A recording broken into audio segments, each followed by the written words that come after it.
Hi, how are you? Hope everybody's doing well. Let's talk about scripture. The scripture readings have been taken from the book of Exodus, from the letter to the Ephesians and the Gospel of John, and in them we discover our true nature, which is constantly looking for God. The truth is that we are insatiable. We were designed by God, and after all, He's our creator, and He designed us in a special way, in a way that we are attracted, and motivated to look for our satisfaction. We're insatiable. And that comes from God. And it serves us well if that force, that instant, we concentrate it into looking for Him. If we don't understand why we're insatiable, unsatisfied in this existence, we will be lost as human beings. Constantly dissatisfied, upset, discontent, disappointed, hungry, thirsty, in a constant search and not knowing where to find what we're looking for. We're insatiable. In Ephesians, Paul tells us, we must no longer live as Gentiles do in the futility of their minds. Jesus speaks to us of eternal life in the gospel. And that eternal life will be the source of all satisfaction. We will feel complete. We were designed to want that destiny.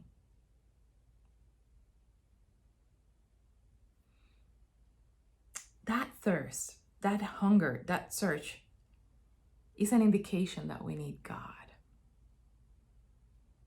We were created by God and we are destined to return to Him. Every fiber of our being cries out for it. If we seek satisfaction in vain, futile, temporary things, we will always, I guarantee you, end up frustrated, disappointed, because we're insatiable. Nothing will completely quench our thirst or our hunger. A glass of water today doesn't guarantee our thirst to be quenched in the future. The food that we eat today won't satisfy the hunger that we will feel in the future. Even an act of kindness and affection that we receive today will not guarantee that we will need affection and love in the future. We go through life paying attention to our immediate needs and desires, and we forget to attend our eternal one, God. That doesn't mean that God doesn't care about our immediate needs like shelter, food, health. It is us who give such importance to those things that we deify them. We turn them into gods. We worship money, youth, health, for example. That's what happened in the book of Exodus. We see the people of Israel who were taken out of slavery from Egypt. And you would think these people are eternally grateful. As the aliens from Toy Story, right? They would be eternally grateful to God. But no, they were complaining, they were whining because they didn't have food and they were tired and they were afraid. Instead of turning themselves to God in the moment of need, they start whining and complaining and rejecting the gifts of God to them.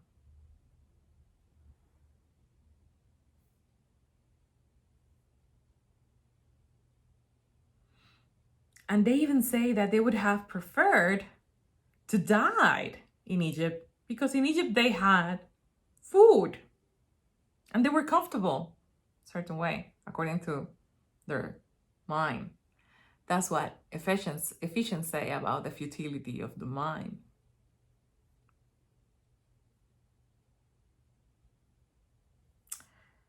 But God did not take that was going on in their minds against them.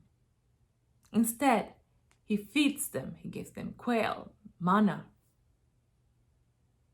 And they were impressed by this act of God's providence for generations. But there was an important detail in the story about that manna. God gave them the precise amount that they needed at the moment, no more nor less. If they ever try to accumulate, to stockpile the manna, it will rot immediately. We all fall into that temptation. We try to accumulate, to stockpile. Those who accumulate are either afraid or do not trust that they can get more when they need it, at the moment that they need it. God is telling them that we should be in a continuous, trusting relationship with God at every moment, not intermittent, not a relationship that comes and goes according to our needs.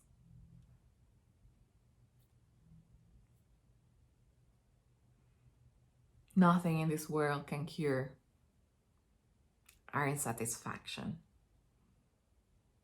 our insatiable desire and needs.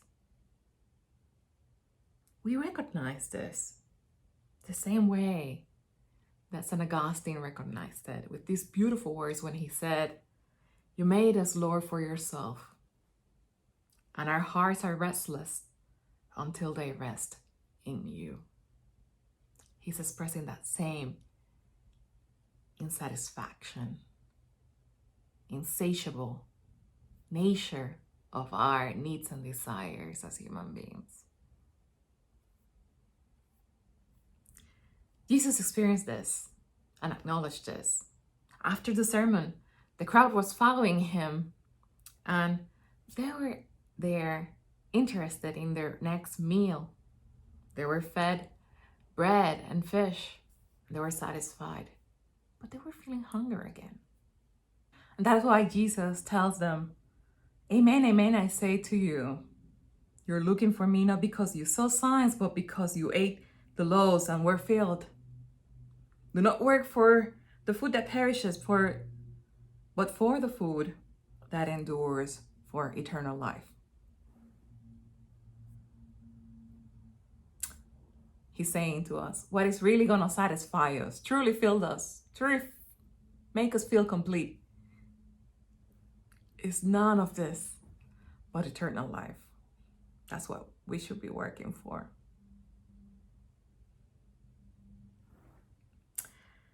And then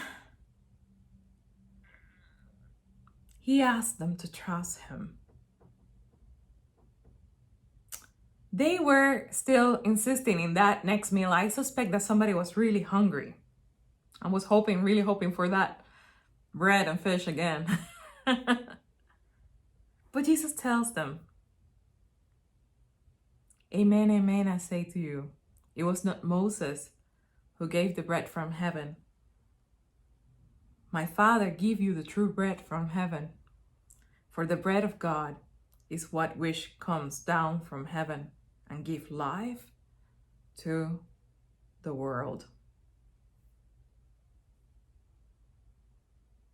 And they still couldn't understand, many of them. They said, "Yes, sir, give us this bread always. From heaven, even better." I suspect that it was the same one that was still hungry. and say, and the bread when? But Jesus is going to confuse them even more by saying, I am the bread of life. Whoever comes to me will not be hungry, and whoever believes in me will never thirst.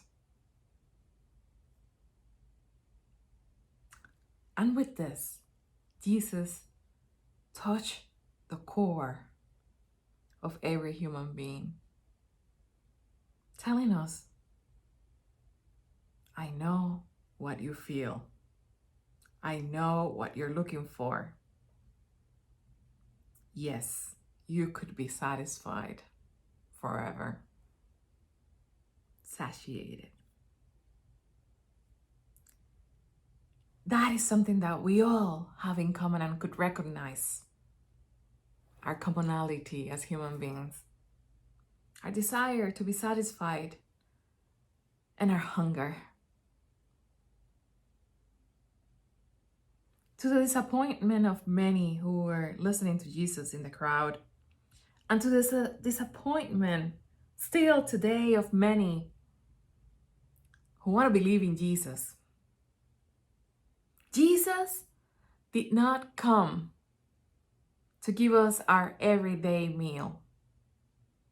Jesus did not come to solve our everyday problem of our lives.